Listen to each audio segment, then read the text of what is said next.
ખજુરા વિસ્તારના મોરા ગામમાં આવેલી અયોધ્યા નગરી સોસાયટીમાં આજે સવારે એક અણધારી ઘટના બની હતી। 5 માળની એક બિલ્ડિંગમાં અજાણ્યા કારણોસર એક વાછરડી અને એક નંદી મહારાજ ફસાઈ ગયા હતા। આ બાબતની જાણ સ્થાનિક રહીશો શશીભાઈ અને મયુરભાઈને થતાં જ તેઓ તાત્કાલિક ઘટનાસ્થળે પહોંચ્યા હતા। બંને યુવાનોએ પ્રથમ ક્ષણે જ ફાયર વિભાગનો સંપર્ક કર્યો અને સાથે સ્થાનિક લોકોને એકત્ર કરી રેસ્ક્યુ કામગીરી શરૂ કરી। ફાયર વિભાગની ટીમ પણ થોડી જ વારમાં સ્થળ પર પહોંચી ગઈ હતી।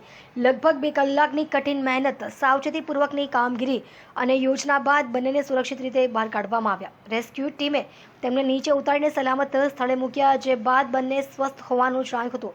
સ્થાનિક લોકોએ શશીભાઈ, મયુરભાઈ અને ફાયર વિભાગની આ સમય સૂચક અને સંવેદનશીલ કાર્યવાહીની ખુલીને પ્રશંસા કરી હતી। આ ઘટનાએ સાબિત કર્યું કે સહિયારી જવાબદારી અને ત્વરિત કાર્યવાહીથી કોઈ પણ કટોકટીનો સામનો કરી શકાય છે।